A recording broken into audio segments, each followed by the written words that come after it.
सरस्वती शिक्षा समिति पाली द्वारा संचालित ऑनलाइन क्लासों में एक बार आपका स्वागत। कक्षा 9वीं विषय सामाजिक विज्ञान अर्थशास्त्र से संबंधित अध्याय 2 संसाधन के रूप में लोग, जिसका भाग 4 आप सभी के समक्ष पुनः प्रस्तुत है। आइए आज की स्लाइड में हम पढ़ेंगे शिक्षा की गुणवत्ता।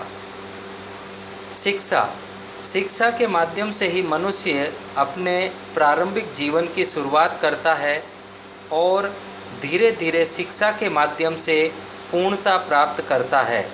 परिणाम स्वरूप मनुष्य अच्छी शिक्षा प्राप्त करने के पश्चात अच्छी नौकरी भी प्राप्त कर लेता है, उसे अच्छा वेतन मिलता है, जिसके माध्यम से वह उच्च कोटि का जीवन जीता है।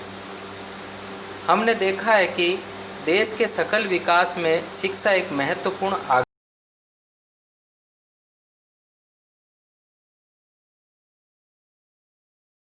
नई आकांक्षाएं दी और जीवन के मूल्य विकसित किए। न केवल सकल विकास के लिए बल्कि समाज के विकास के लिए भी शिक्षा का योगदान है। शिक्षा राष्ट्रीय आय और सांस्कृतिक समृद्धि में वृद्धि करती है और प्रशासन की कार्यक्षमता बढ़ती है। प्राथमिक शिक्षा में सार्वजनिक पहुंच, धारण और गुणवत्ता प्रदान करने का प्रावधान किया गया है और इस मामले में लड़कियों की शिक्षा पर विशेष जोर दिया गया। प्रत्येक जिले में नवोदय विद्यालय जैसे प्रगति निर्धारक विद्यालयों की स्थापना भी की गई।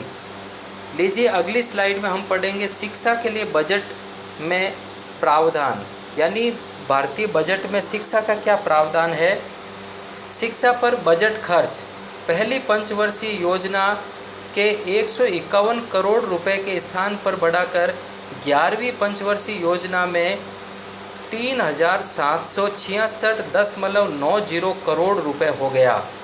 सकल घरेलू उत्पाद के प्रतिशत के रूप में शिक्षा पर 1951-52 में 10.64% से बढ़ाकर 2015-16 में 3% बजट बढ़ाया गया।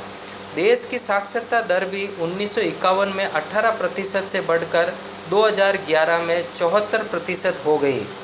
साक्षरता दर वृद्धि के रूप में केरल राज्य में पहले स्थान पर है। केरल राज्य में पुरुषों की अपेक्षा महिलाओं की साक्षरता दर अधिक है। शिक्षा अभियान, साक्षरता दर बढ़ाने के लिए सरकार ने सर्व शिक्षा अभियान योजना भी लागू की है।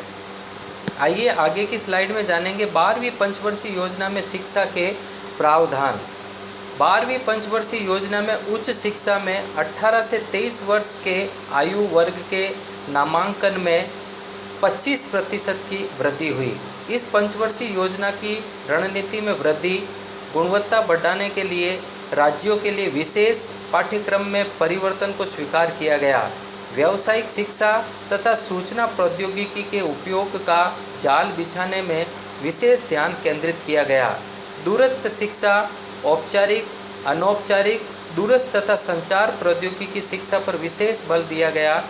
बच्चों के पोषण की स्थिति में सुधार के लिए दोपहर के भोजन की व्यवस्था भी लागू की गई, जिसे मिड डे मील योजना भी कहा गया। ऊपर की जो स्लाइडें हमने पढ़ी है उससे संबंधित कुछ प्रश्न हैं, जिसको पढ़कर आप अपनी कॉपियों में सुंदर लेख में ये प्रश्न करेंगे। इतना आज के लिए काफ़ी है। आगे का पाठ्य सामग्री अगले कालांश में आपको प्रेषित कर दी जाएगी। बहुत बहुत धन्यवाद।